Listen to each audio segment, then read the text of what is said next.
Tell him about the injury. Tell So him about the injury. Show him. so DJ might die. I'll be fine. Dude, look as good as Logan Paul though. So what had happened was I was in the Money in the Bank and somebody got me with the kendo stick. It was flaming. He was a wasn't. flaming kendo stick shot. You know. You just don't know how to get out of the way of a firework. I Apparently. did. I ran. I ran about as fast as I could right into it. You know. But by the way, happy 5th of July. I hope y'all had a good and safe 4th, unlike me.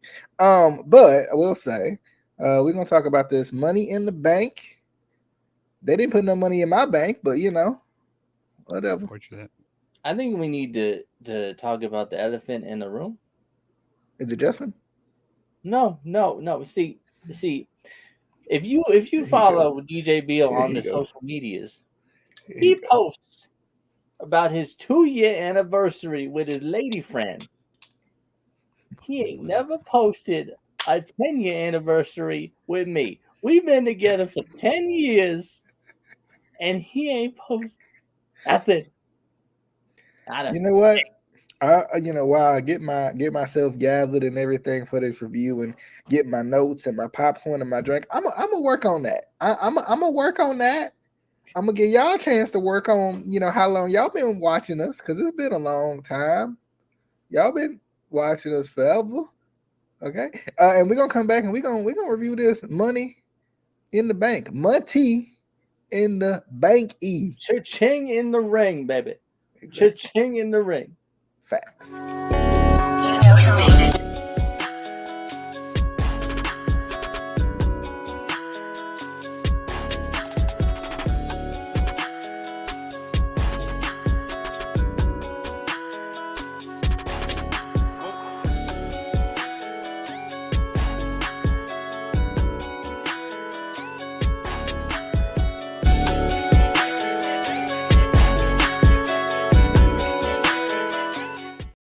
All right, what is going on, good people? We back at it again. This is the Instant Classic Wrestling Podcast, the only podcast that is always. I thought this was Flock Nation Speaks.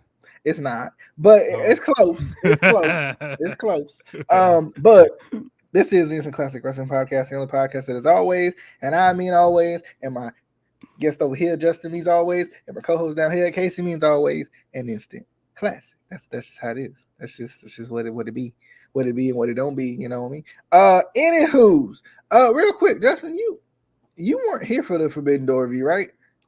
I was not. No. I just want to hear your overall thoughts on the show, because you didn't get to talk about it last week. Forbidden Door. I thought Forbidden Door was an amazing pay-per-view. Was the Forbidden Door when you came back from Narnia? Is that what that was? Yes. Well, actually, I was watching the show like late and stuff, and. Yeah, that's. I mean, I could have came in here and did the review with you guys, but then I would have been so behind. Like, wait, what match you guys talk about? You've been spoiling stuff for me, and I didn't want no spoilers. I don't like them spoilers. But overall, I thought Forbidden Door last week was a very solid show. I saw you guys, talk about the whole MJF match, like with him opening up the show, which I didn't have a problem with that. I did not have a problem with that, but I get it. You old school wrestling fans. What's that? Boo. And he also said something on Dynamite that week before. He said, he said he doesn't want to be, watching these other New Japan guys, and I love how it says, how he calls it an indie promotion and all that. I just love that what MJF does, with his heel work that he does. But I didn't mind that. Is an indie. But Kenny Omega and Will Ospreay, man, that was a banger. They need to go back and have a third match. I bet that's going to happen at All In London. That's definitely going to be happening in London. But yeah, Forbidden Door was an amazing show. And the ending to, with Bryan Danielson and Okada, that was kind of anticlimactic. And I was kind of like watching the movie and then you left on a cliffhanger. And I understand, Danielson, he got injured. He broke his arm in that match, from a simple elbow drop off the top rope, just a simple move. But I felt like that match would have been longer if Danielson didn't get injured. But overall, it was a very enjoyable pay-per-view. Okay. To Money in the Bank, which just happened with Saturday, and it's in London also. It was in London, which I thought was cool. I mean, Casey and I think talked about this. Was it last week? I know we talked about it when they had the Puerto Rico show. But it is it's always cool to see WWE and other companies in places that they're not usually in. Just because the fans just feel like it just feels like the fans are more into it. They're more like rowdy about it. They're excited to see, everybody. They kind of just go with the show. There's nothing too crazy going on, but it was cool though. It was really cool to see the fans, and the UK fans are always really really good. They're always a really good fan base. They always, I mean, they've taken away their NXT UK, so I think did they take that away? I know that it was reported. Yeah, they did take away NXT UK because. Yeah, so I mean, it's nice to see like Money in the Bank go to the UK because it's just not something you see, and it's weird because I feel like WWE's had a UK presence for a while, but like it was weird because Cena said later on in the night when he came back, "Oh, why'd you spoil it for us, man? We gotta go in chronological order. Come on, what you doing?" But he said, I guess he said that basically it was like 18 years, I think, or something, somewhere along those lines, 18 to 20, something like that. I think it was been 20 years, 2002. That's the last time they did a show. That's the last time they did a pay-per-view. I think it was Insurrection, I believe. That's over 20 years. Okay, so yeah, maybe 2003, maybe. I don't remember. Either way, like it's been a while since they did a pay-per-view in the UK. Yeah, well, and that's the weird part because I feel like it hasn't been that long, and maybe it's because they've had a lot of shows. It's felt like in London, especially as of late. And did they have a takeover in London or something? They did. That was back in like 2016. Because I remember it was Baron Corbin goes like, "You should have stayed in Ring of Honor." Oh, is that show? It was at that show, yeah. Yeah. Okay, 2003. That was the last time that they had a pay-per-view in London. Yeah, and I was just excited with this crowd because I think it always feels like the London crowd gives it their all. Would you say they hijacked the show? That's what Cena said, but we'll see. But Justin, what was your overall thoughts on like the crowd and the being in London and everything before we get into the show? I thought the show was really good overall. Like the match quality from like each match was great. The crowd was always hype. I like these, like you said, DJ. I like them going outside of like the US, like not going to like any random, like going to Baltimore, Maryland, of all places for a pay-per-view. I don't know. Baltimore sucks. Well, they shouldn't go to Kansas City for one. I'm not in Kansas City, but yeah, I mean, or Des Moines. Who goes to Des Moines?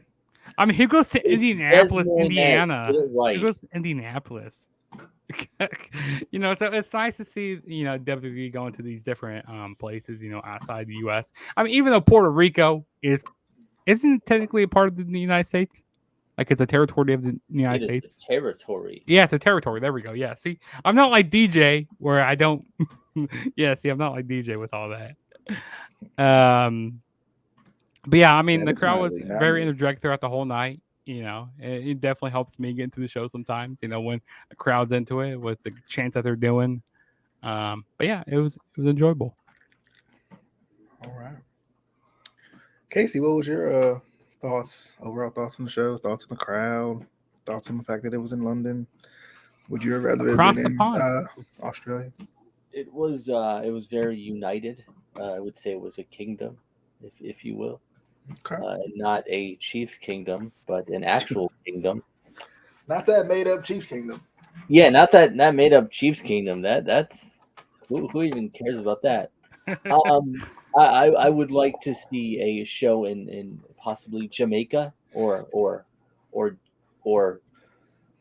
Turkey.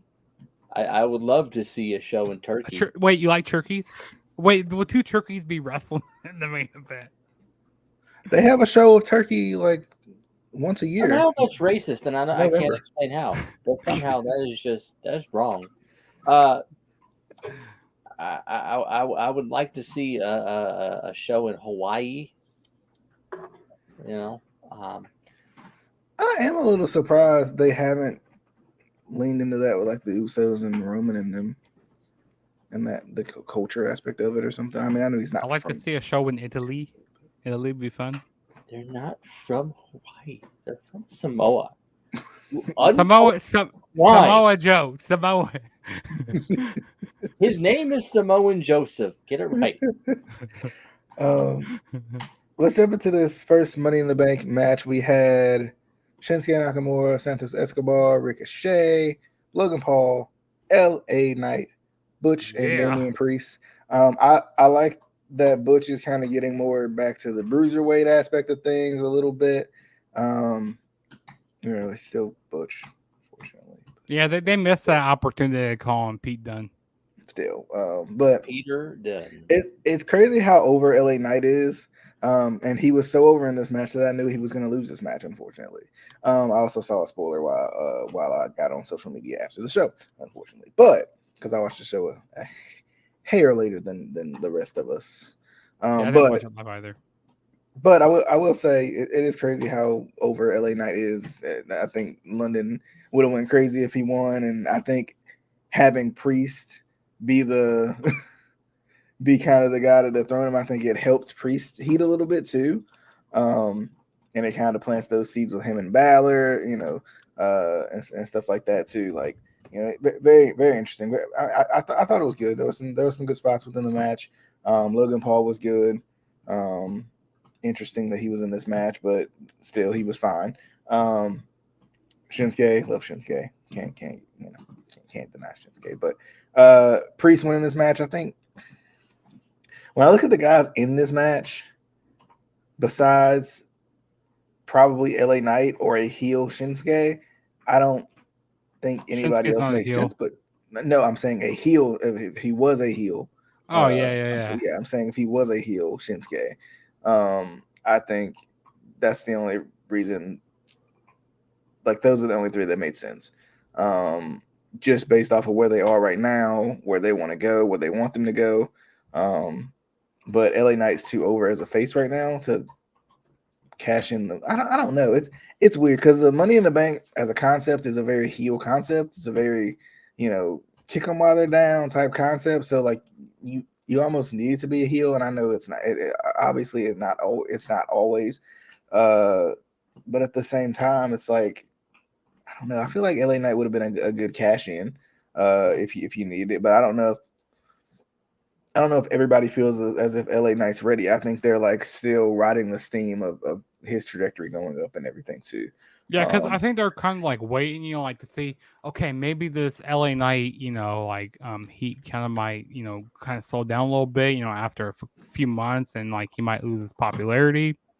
Because like I don't know if the people if I could talk right now, I don't know if people in the back believe in LA Knight like all of us do. Maybe Triple H does. I don't know, but I don't know. Yeah, it'll be interesting to see what they do with him. But I think Damian Priest was the right move, just because he's the biggest heel out of at least us the people, which ain't saying very much. But besides maybe Logan Paul might be the biggest heel technically, but I didn't see him winning this match. But having Priest and potential for Balor to win the title and Priest to take it off of him or something like that, there's possibilities with it. I think possibilities for Priest to win the title off of potentially Seth or something, and then have Balor feud off of jealousy. Could also be something they could go with. But good match.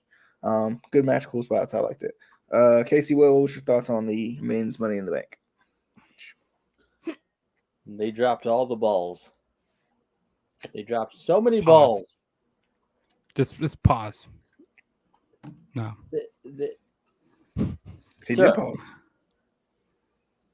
Why you have to take everything the wrong way? Why? You're the reason we would get demonetized. This is you. Anyway, First of all, and we've talked about this before, the positives and negatives of starting off the show with the Money in the Bank match. I personally don't like it. I would rather build up to it. Both of the Money in the Bank matches, I would rather build up to them rather than start off with it. But at the same time, then you can have that classic, which I don't think they did tonight. This one, where you have the classic, face off of the champion and the Money in the Bank winner at the end of the show. So it's either way you could do it, but I would rather a build up to the Money in the Bank match. As for the match, it wasn't bad. I thought, everyone in the match did well. I was very upset they didn't pull the trigger with LA Knight. I still think he was the right choice.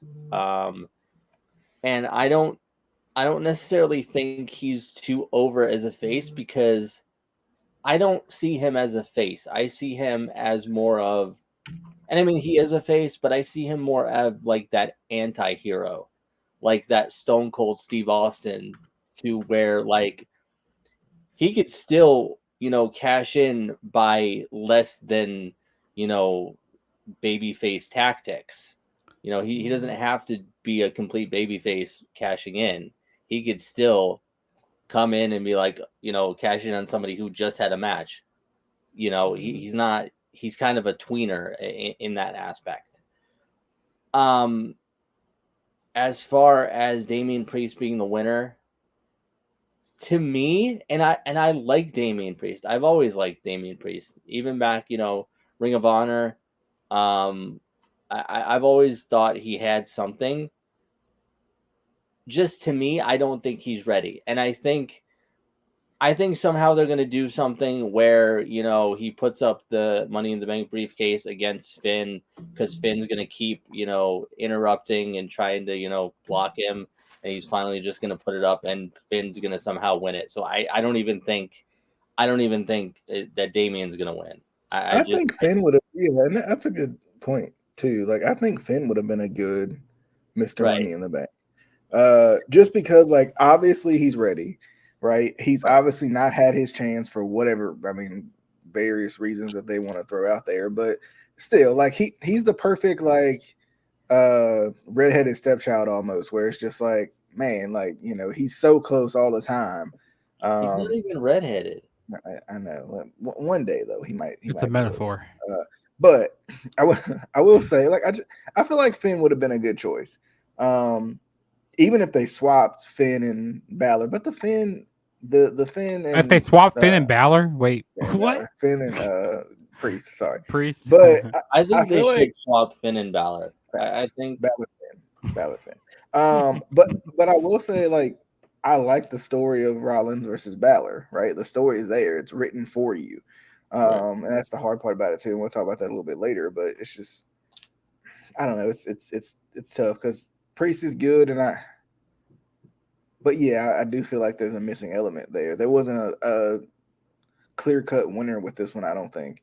Besides LA Knight, pretty much. I mean, I think he was the only one. Like, other than that, if you want to go in a different direction, there was no other guy. There's no Austin Theory in this match. Where it's like, yeah, he's gonna win this match, though. Well, and for me, it was almost like when we were convinced that Cody Rhodes was gonna win, and then they didn't pull the trigger on that. It's almost to the point where it's like, okay, what now? Yeah. Like, he had such momentum. You kind of, I'm not gonna say you killed his momentum, but it's like, what is he gonna do now? What are you gonna do with him now? He's arguably one of your biggest stars. He gets the biggest pop, one of the biggest pops of every night. Yeah. Well, and I think too with the Cody issue, I think they should have had him scratching and clawing for the world title regardless, right? Like if you're gonna have him lose at Mania, he needs to be around that title until whenever he's going to win it. SummerSlam, Survivor Series, Mania next year, however you want to do it, Rumble, whatever. He needs to be around the title in some way. So, I mean, honestly, I think Cody should have been in this match, and he should have just, I don't know, by hook or by crook, got screwed out of this and like make him the Brock lovable Lesnar? underdog you want him to be. You know, make him the lovable underdog you want him to be, not randomly fighting Dominic Mysterio because respect and stuff. Like I don't understand that. I don't understand. You know, like you want Cody to be the guy, so you claim, but then you don't put him in every position to be there. Like let him kind of fight off that. I mean, I don't know, and maybe let LA Knight fight Dominic for whatever reason, right? Like you know, let him continue to build his stock up a little bit too. I don't know, because it's just the whole Cody situation is kind of weird to me. Like I somewhat like the idea of him losing for the surprise factor at Mania, but then what have they done with it since then? If you tell a good story off of it, then yeah, okay, cool. Like I thought right? he was going to have that whole like John Cena redemption story, like back in 2012, where he was losing, he lost to like The Rock, and then he beat Brock Lesnar at Extreme Rules, and then he kind of got some wins under him, and then he went downhill a little bit. And I feel like that's what they're going to be doing with Cody. But then when they did the whole like the draft is such a joke. They don't. It's such a joke. I don't know. I feel like Cody's steam is going to kind of like wear off, and like people aren't going to care. Like they're going to cheer on him. Like, watch what they're going to make him win the Royal Rumble again to get back to Roman Reigns. I mean, that's the only way back to Roman Reigns is by him winning the Rumble. And are they going to have Roman hold the title until Mania? I mean, I could see that happening. I mean, at this point, they might as well, because I mean, I don't know who you have take it off of them, right? I mean, I don't think they want Jey Uso to take it off of them. I don't. Of course, they don't want Zayn or Owens to take it off of them. It has to be Cody, you would think. Like that's the only guy that makes sense. Can I get my thoughts about the Money in the Bank match now? Okay. Yeah. I mean, you went on your own little tangent. So okay. I'm going to give my thoughts on the Money in the Bank match here. Okay, because I don't want to be here all night. In the middle of his thoughts and says he has to give his thoughts. The Money in the Bank match I thought was I'm happy they started the show out with the men's Money in the Bank match, because usually we always get the women's Money in the Bank match. So I like the different like organization of the show here, the way they put that here. I thought everybody did what they needed to do in this match. Ricochet, he was definitely the MVP in this match, doing some nice spots off the ladders. There was one spot that was kind of scary where you had Logan Paul and Ricochet on the ladder. Fly thing? Yeah, that whole Spanish Fly spot. I think they should have just ditched that spot. They should have tried to do that. Like, it seemed so rushed. Go ahead. Speaking of that spot, and of course this was in a Facebook group, and we know how all these wrestling Facebook groups are. Somebody posted about that, talking about how it was, well, the original post was talking about how Logan Paul isn't good and like he doesn't belong in the ring, blah blah blah. And somebody asked to elaborate, and he was like, "Okay, well, one, he's a trash human being," and I was like, "Well, if you got rid of all of the trash human beings in professional wrestling, you wouldn't have a professional wrestling business." But one of his points was he was like the whole spot where he almost killed Ricochet, and I replied and I was like, because I've watched this spot multiple times. I watched it over and over again. Ricochet was in complete control of that entire spot. Exactly. Mm-hmm. The entire time. You see where they get caught, they lose their footing on the ropes, and he stops and he gets his balance. At that point, he could have reversed it and done something right into the ring. But Ricochet, being the veteran that he is, he went with it. So it was on Ricochet, and he still kept them both safe. It wasn't the prettiest spot in the world, and they could have been injured, but Ricochet is good enough that he still felt comfortable enough with going along with the spot. So it wasn't Logan Paul's fault at all. And also, people don't take into consideration, by that time in the match, you don't know how slippery the ropes are, from sweat and everything. And you also have the ladders in the ring as well. Right. Like that has to play a factor into it. yeah. So I mean, this spot, it looked scary, it did, but I think Ricochet had complete control, and he was confident in that he could get them over safely without, either of them getting injured, and they didn't. As far as I know, neither of them got injured in that match. I mean, he kind of did. Logan Paul kind of had like a minor cut, like on the back of his shoulder, but other than that, like he looked. I mean, he looked fine. I mean, Yeah, other than It's just a that, sprain. it's just a flesh wound. Butch looked really good in the match. You know, he got good reaction in the match. Like I said, the MVP in the match was definitely Ricochet.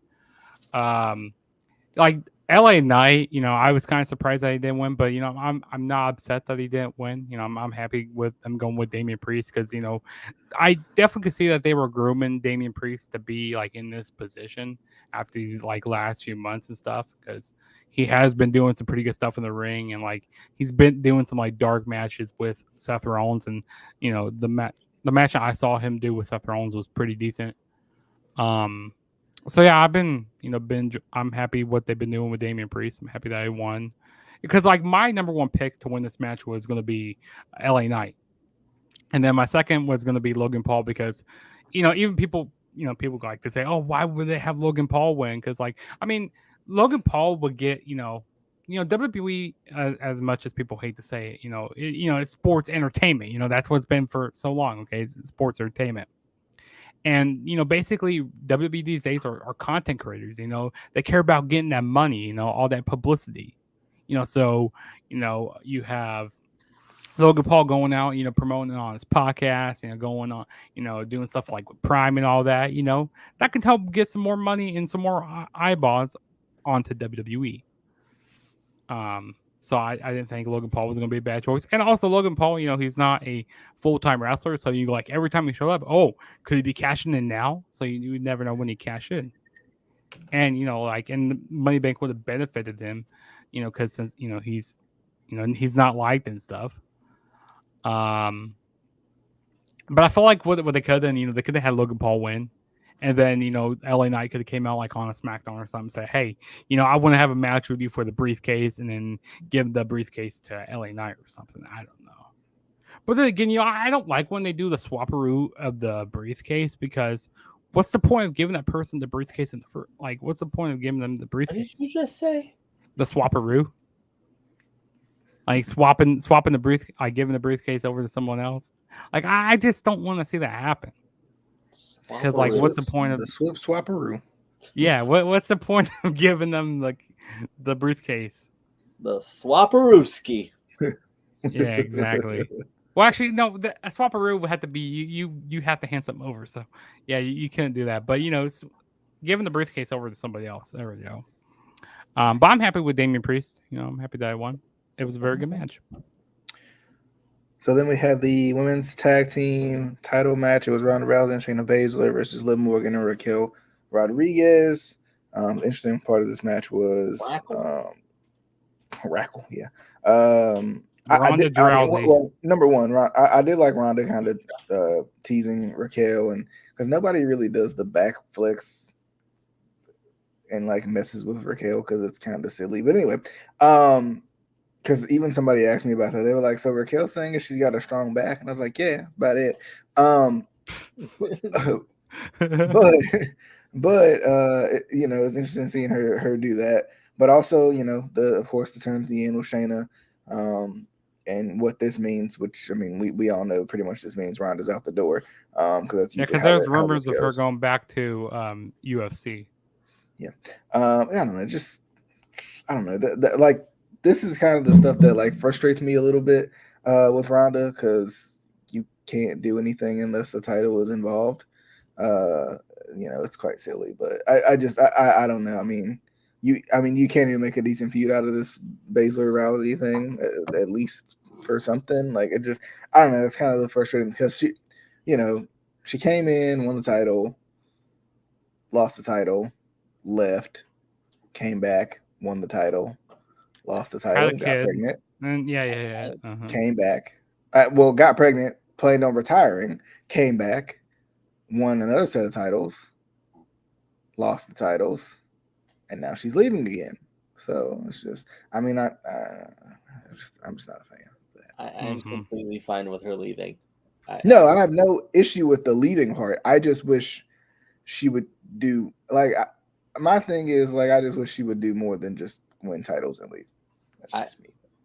Isn't that the point of wrestling? To win titles? Yes. I mean, she's probably gonna have a match with Shayna Baszler at SummerSlam, and it'd be like they have a stipulation on it: loser leaves WWE or whatever. Do something like that. Can't she just leave? Like, I'm sorry. Yeah, can't she just leave? I agree with that. She doesn't even match at SummerSlam. Like her. I'm sorry. She bores me. Yeah, Shayna is so much better than her. So much better. Yeah, the match. Well, the match was okay.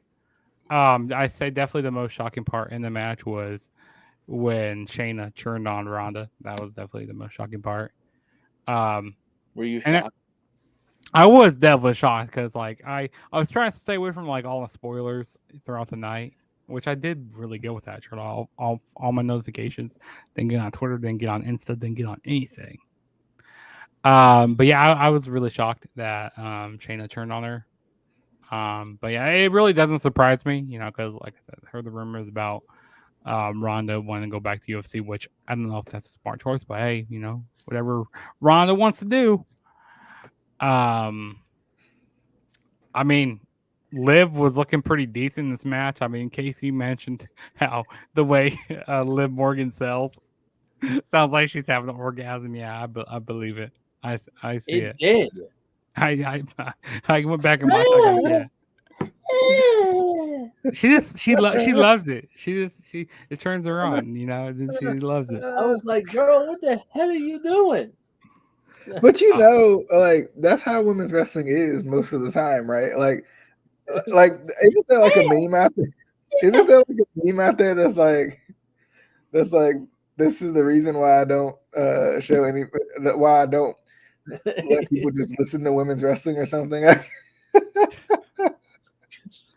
But I hope they do something more with these titles. I hope this don't, keep swapping them back and forth. Hot potatoing this title, the women's tag team titles. So you don't want the swapperooski, is what you're saying? Yes, I don't want them to be hot potatoing these titles, and I want them to make them actually mean something. I mean, because they were actually cool when they first came in. You had when we had Bailey and Sasha hold it at one point, and then even the Iconics were cool when they had it, and then of course we had the whole situation where Naomi and Sasha they put the titles on Vince's desk and iconic. Yeah, exactly.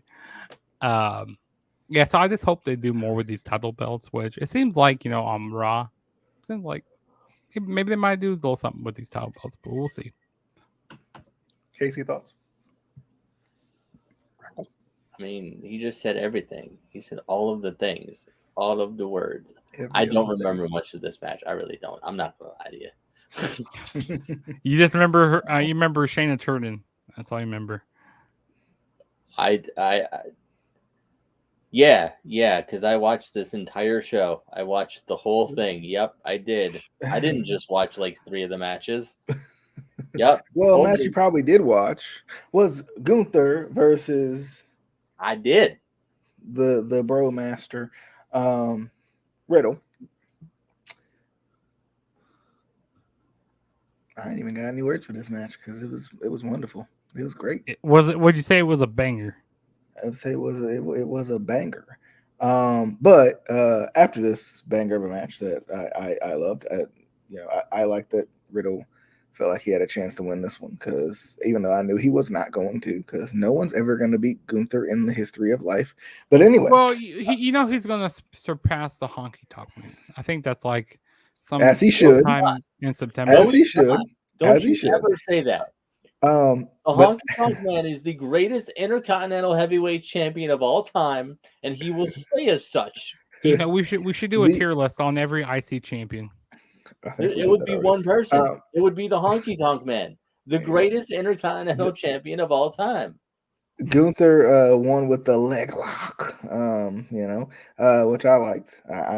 I thought it was him working the ankle was good. Was really good. I liked it a lot, and I feel like it adds even more to it that Riddle doesn't use shoes at all. Too, like it just adds to lack of support, stuff like that. But after the match, Drew McIntyre came out and made his return, which was cool. The stare down with him and Gunther is, I mean, that's I kind of that's wonderful. Cutting from London, God. I enjoyed that so much. I like the thought of that feud is excellent. And if Gunther can beat him, then it just continues to rise his stock up more and more. Because I mean, Drew would be a good person to take it off of him, but I don't think he should. Which match is probably gonna be happening at SummerSlam as well. Yeah, that's a good SummerSlam match right there. Also, I heard rumors about Logan Paul and Ricochet at SummerSlam. Oh wow. Justin, what's your thoughts on this match, by the way? Yeah, I thought this was a hard hitting of a match. Like they were both chopping the hell out of each other. Like Riddle's chest was looking like raw hamburger meat. It was crazy. I like the psychology that how Gunther was working on the leg of Matt Riddle throughout the match. That was nice. And even the ending when he was slapping the bottom of his foot, like you said, the lack of support that Matt Riddle has, with not wearing any shoes, not wearing any boots. He took off one strip of tape off of his ankle. What did that do? It still hurts. You want just one strip. Oh no! All of the support is gone. What? But yeah, but come on. The leg lock was nice, and it was nice seeing Gunther retain. I thought that the rest of Imperium was going to come out and attack. Well, they did attack him. But I thought I was going to hear, I hear voices in my head. I thought we were going to get Orton because I heard that Orton's going to be returning sometime soon. So I thought maybe because there's some unfinished there's some unfinished business with Matt Riddle and Randy that they can get all the juices out of that storyline. Matthew and Randall. Exactly. But I mean, it's cool that Drew's back. I rather him be in the main event scene, but it is what it is. With so many main event spots, but Casey, thoughts? Well, I guess there's more now with all the titles they have. Casey, thoughts? Why do they keep getting rid of titles and then adding more titles and then getting rid of titles and then adding more titles? Speaking of titles, why does Roman have 3 title belts? Because Paul needs things to carry. Oh, so people were going crazy, like, oh, you see, like people were looking at as managers, we need things to carry. Okay, don't take that away from us. All right. But people are going crazy, go like, oh, look at the side plates, like it shows Brock Lesnar's side plate on the WWE Championship. Yeah, because he conquered Brock Lesnar. Duh, come on, we all know this. Duh. Keep that on there. I just like seeing Gunther chop the hell out of people. Like I don't care if he does anything else. Especially in midair. That's always the best. Just chop people. How much would you take to get a chop from Gunther? Well, I would die, so what would be the point? I wouldn't be able to enjoy anything that Hey, big good way to go out. Big great way to go out. How much would you take to I won't take one because I don't want one. Okay, DJ, how much would you? Nope. You got hit with a firework. Come on, $3.99. I mean, this definitely a Gunther chop is definitely worse. $3.99. You don't know. It'd be $3.99. Maybe I can get him to give you one on the free. I'll let Justin take it. So Cody Rhodes and Dominic Mysterio with Rhea Ripley, of course.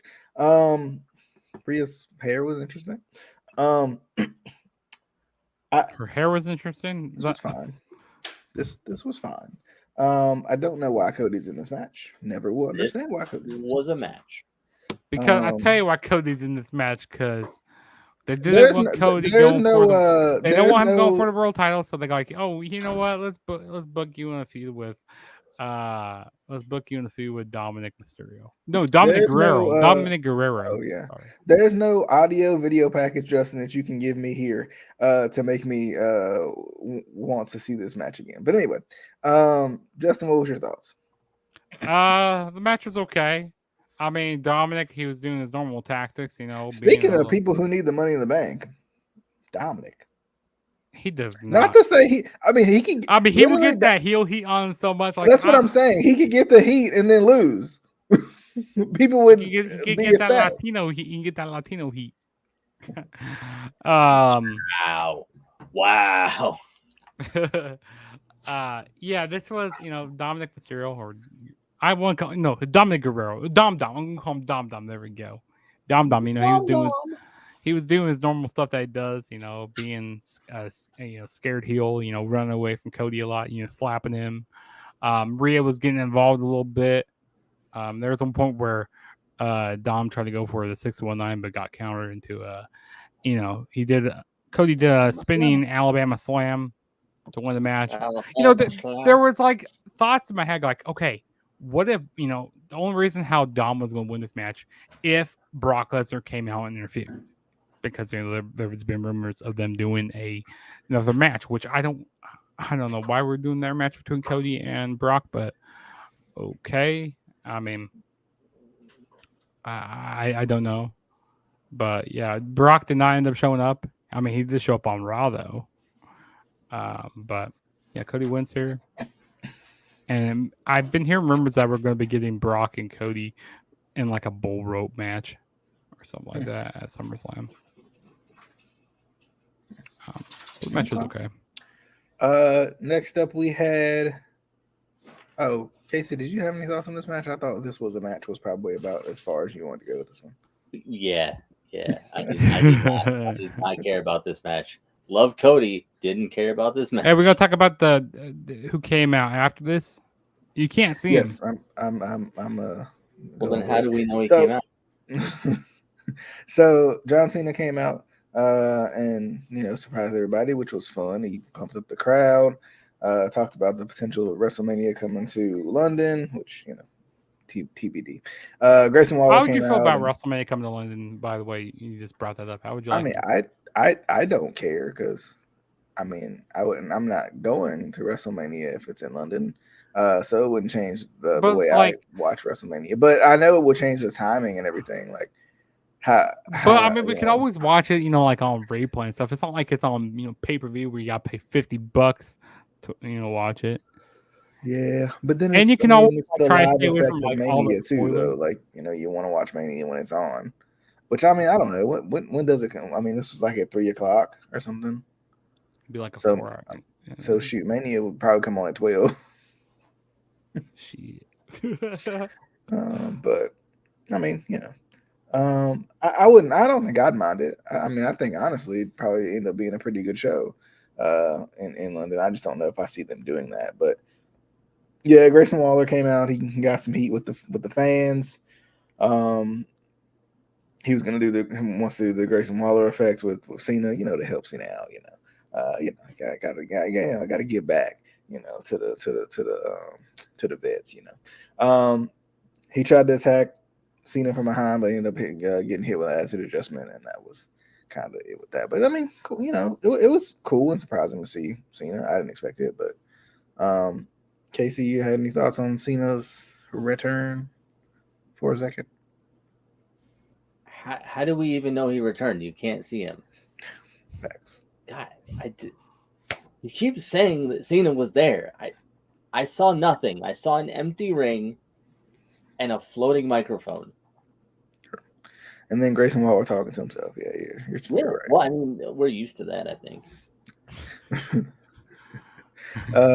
Justin, what do you think? I thought the segment was cool. I feel like Cena he always returns like during the summertime. Well, he didn't return last year, but back in 2021, he came out, confronted Roman Reigns. So yeah, I mean, it was cool getting him here. I thought he was gonna, because like I kind of got spoiled with John Cena a little bit, like earlier in the day. I got like, wait, see this back? Same. Like who did he come out like and like Who interrupt? ever beat? That's not what you're gonna say. Oh, What'd you say? my bad. No, what'd you say? Keep going. Okay. But yeah, it was cool, seeing John Cena come out there, kind of pandering to the UK crowd, saying how, Why is they're pandering? Such a panderer. he's such a panderer. I don't know. I just wanted to use that word. I don't say that a lot. So it's cool seeing Cena come out and do that.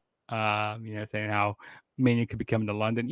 I feel like WWE is just trying to take shots at AEW, because this AEW is going to London here, at the end of August.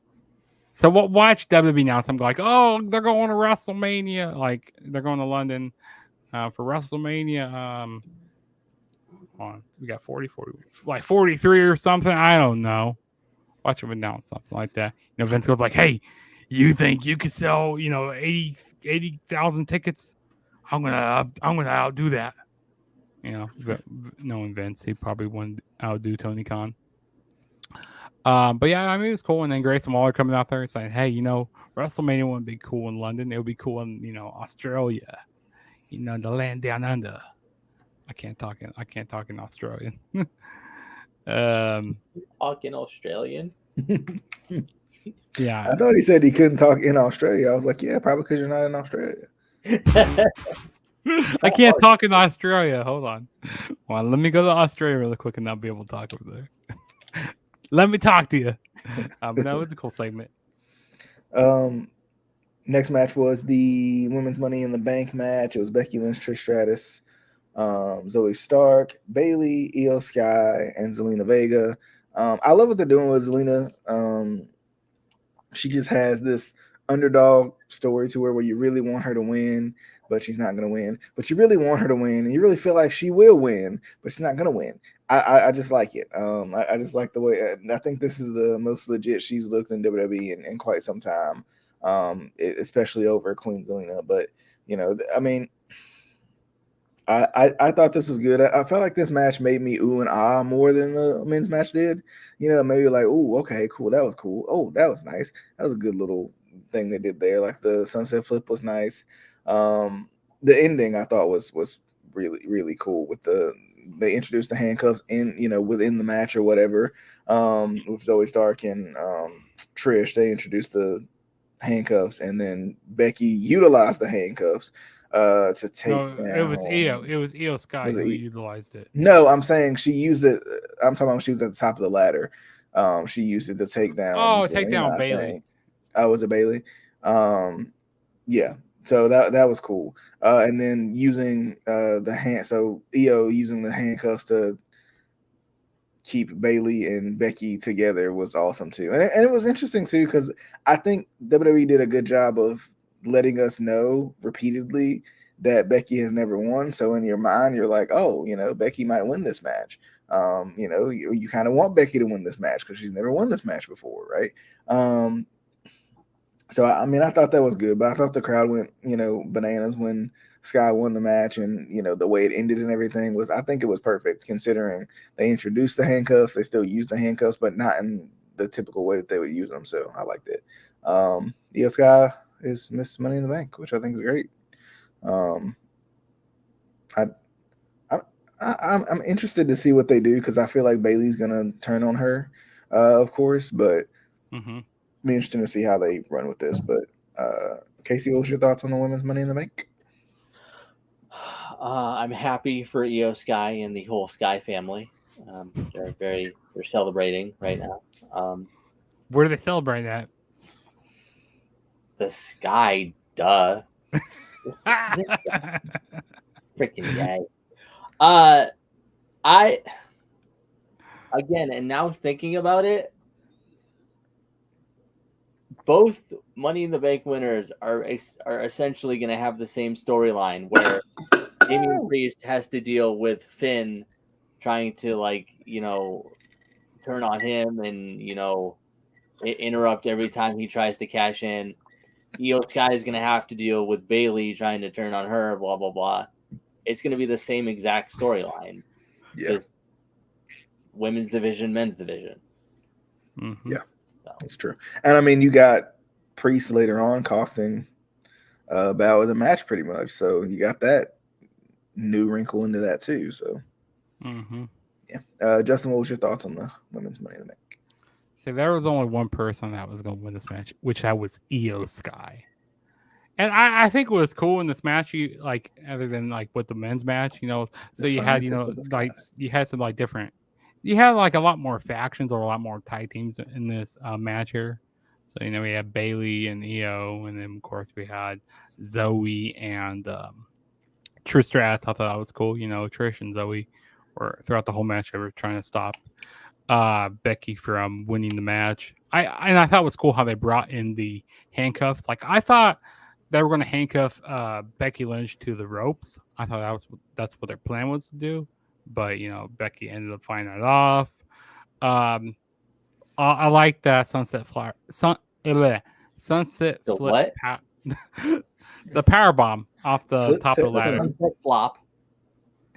Yeah, that's what it was exactly. The flip set fun. The sunset flip power bomb. Jesus. Yeah, I was like, okay, yep, Zoe's dead. Yeah, that'll do it. And then I even like when Io Sky did the moonsault off the top of the ladder. I thought that was pretty cool. And then like even the ending, you know, I never seen that before done in the Money in the Bank match where you had, you know, Becky Lynch's arm through the rung, and then you had Bailey's arm through the rung, and they both got handcuffed together. And I like how commentary was saying, "Oh, you know, Io Sky was this dude. You know, that was this. You know, out of instinct. You know, she didn't mean to do that to Bailey." And you know, and that kind of even goes back to earlier, like when Bailey knocked Io off the ladder, and like, well, Bailey didn't know that Io was up there, or you know, like they didn't know that you know she got knocked off. But yeah, it's cool that Io Sky won the match. And I've been hearing rumors that the women's Money Bank winner could possibly be failed to cash in this year because it's been cashed in 100% of the time. So I hope it doesn't get failed to be cashed in, but I think it's gonna, and also I think it's gonna last longer than most. I mean, it has lasted longer than most other women's so far. Cash-ins have. But she's definitely not going to be cashing on Rhea Ripley anytime soon. Or she's not going to cash in on the WWE women's picture on SmackDown with, you know, Asuka and Bianca Belair and Charlotte Flair. She's definitely not getting involved with that mess going on. So she's going to be holding this briefcase for a little while. And I kind of do find it funny, you know, both winners are part of factions, which it's kind of hilarious. Yeah. But yeah, I mean, it was definitely a fun match, to say the least. Alrighty. Next, we had Seth freaking Rollins versus Finn Balor, WWE World Heavyweight Championship match. I was excited about this because I like the story of this. I like, you know, it almost made me feel like Finn could win this darn match. I know Seth hasn't had the title for long, but just because, you know, Finn's kind of coming from a place of where, you know, he's bitter and upset and mad at what Seth has put him through in the past, and you know, it's his time. You know, so I mean, I was excited going in, and especially since Preset won the you know, Money in the Bank earlier, I thought, you know, they might pull the trigger on Balor winning it, and then yeah, that would be pretty cool. You know, they had Balor win, and then you know you had Priest come out and cash in. I think that would have been a pretty predictable thing to do, to be honest. Imagine Finn having two title reigns of what, less than a day. That would be ridiculous. But I mean, this match was good. Rollins and Balor, they work well together. They always tend to. As Balor was kind of setting up for the coup de grace in this match, after a couple before that, Priest kind of faked like he was going to go cash in, maybe, which distracted Balor, and then Rollins would end up winning this match, which, you know, was good. And kind of plants those seeds of doubt within Balor and kind of what you want to do, and you know, lent his hand to that, cash in any time type thing too. But Justin, what was your thoughts on the World Heavyweight Championship match?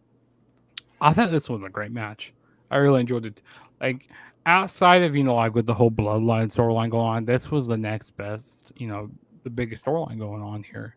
Like they had the history with each other. This is going back to SummerSlam 2016, where for the Universal Championship, Finn Balor winning, and then had to relinquish it the next night on Raw. Like barely holding it for 24 hours. So, I like that wrinkle in there, like how they're saying, oh, one person got better and the other person got bitter. I thought that was pretty cool. And I also like the in-ring psychology that they were doing this match, how Balor was really working on the ribs of Seth Rollins throughout the match. And then, of course, we had Damian Priest come out. He was kind of teasing, oh, maybe he could turn it into a triple threat match, like Seth Rollins did, back at WrestleMania, which that's, to me, is still the greatest cash in of all times. And I'm kind of being biased, because I'm a huge Seth Rollins mark, and he is from here, and he is here in Davenport, Iowa. So he's right now. He's right there now. No, I wish he was. I wish. He is He is from Davenport, Iowa. He's Iowa's favorite son. But no, it was definitely a solid match. And I like the, planting the doubt of, kind of saying the Judgment Day kind of break apart a little bit. And I heard that Damian Priest could be getting kicked out and they could be adding DJ's favorite person, Mini Finney into the group. They could be adding JD McDonough. Favorite person is Michael Tarver. No. Michael Tarver. That Mini Finney, he's gonna be in the faction. Well, I heard that I think they need to bring Michael Tarver back and put him in there.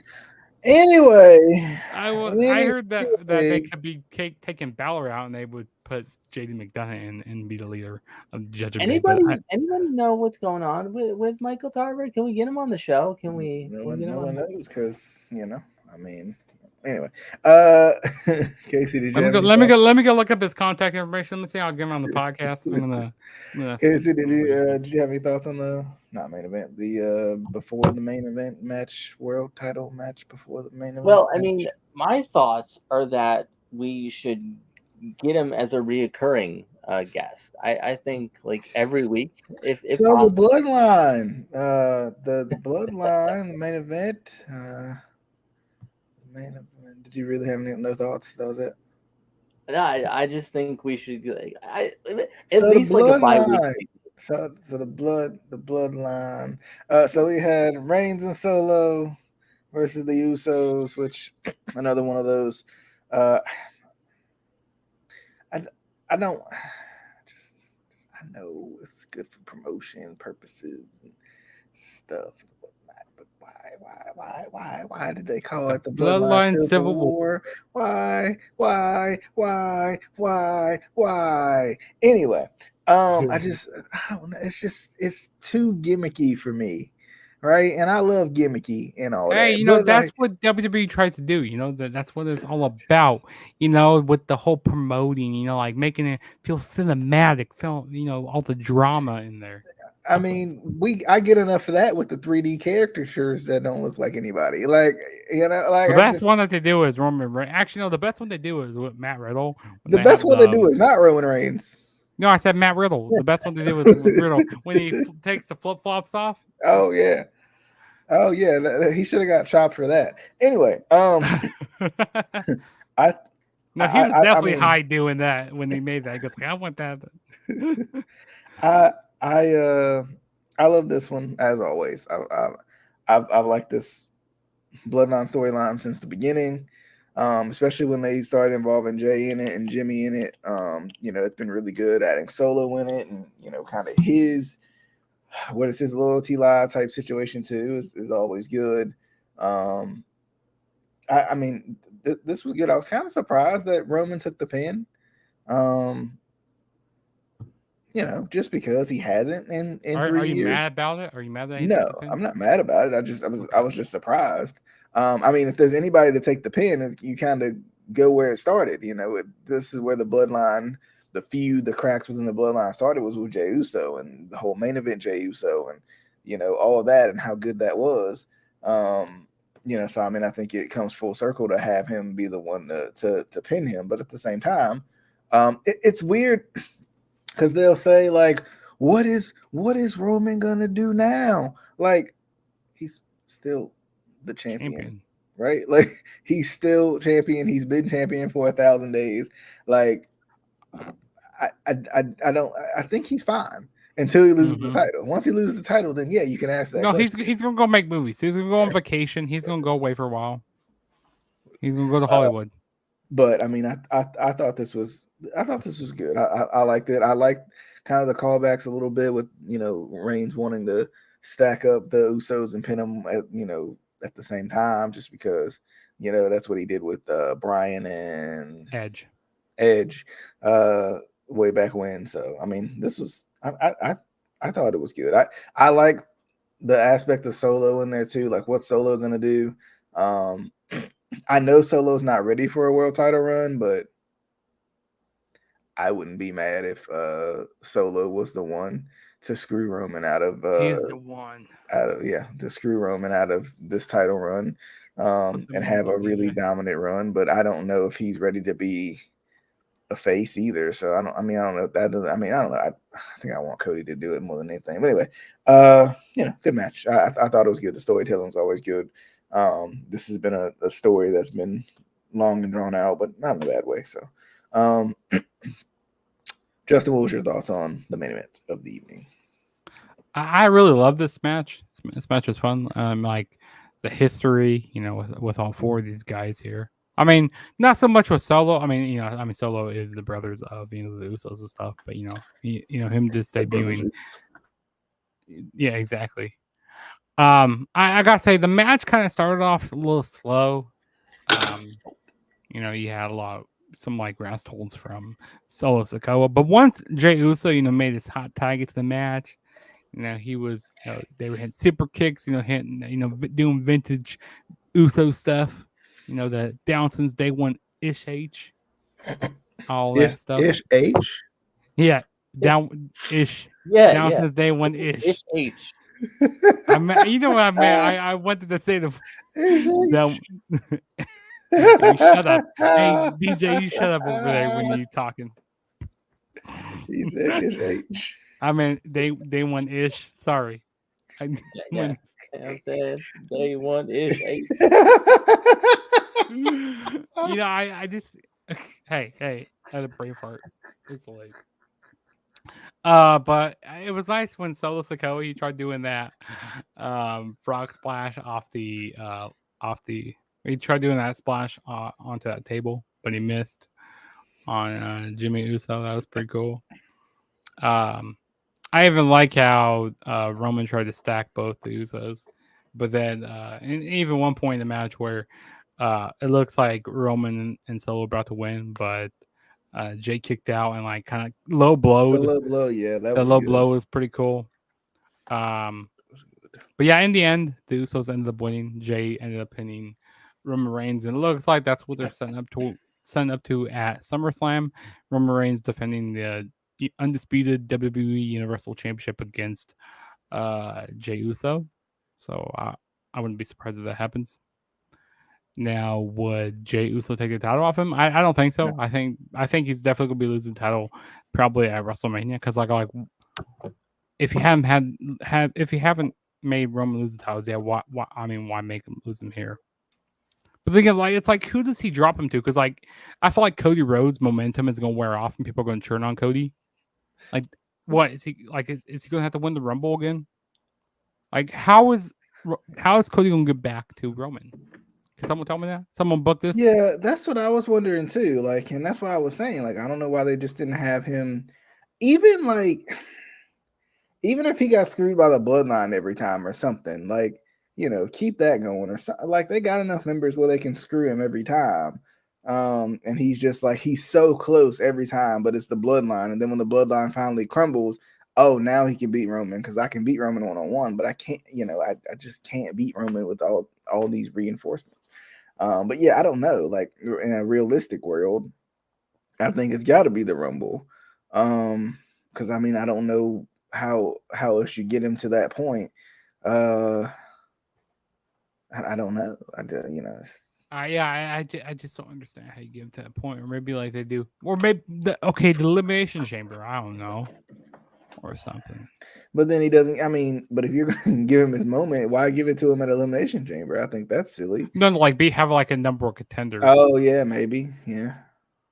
Yeah, I don't know. I'm just trying to figure out because like the whole draft thing screwed everything up. And like I said, the draft is a joke. We'll see how it happens. But anywho, any final thoughts on Casey? Didn't get his thoughts. Oh, he probably didn't even watch his match. Casey, what was your thoughts? Oh no, they done turned on Roman again. Oh no! Oh, they had a ref bump. Oh god! No, it was a good match. I liked it. I enjoyed it. Okay. Well, as always, you can always watch or listen to the Instant Classic Wrestling Podcast on all your favorite and your favorite's favorite and your mama favorite podcasting platforms. We on all of them. My favorite was Ankle Podcast. We on there. You know, I told Kurt Angle about that when I met him a couple months ago, and I said, "Yeah." Let's see how that went. Please tell me you didn't actually. No, I didn't tell him about that. I should have though. I was debating on telling him about that. Oh goodness. But be sure to subscribe if you haven't already. Subscribe to McJuggernuggets over there if you haven't. We on the road to 700 subscribers. Or don't. I'm not even subscribed. I'm not even subscribed to the Instant Classic Wrestling Podcast. Me either. Anyway. I'm just kidding. But as always, definitely hope you guys enjoyed the show. We'll see you guys on the next one. Until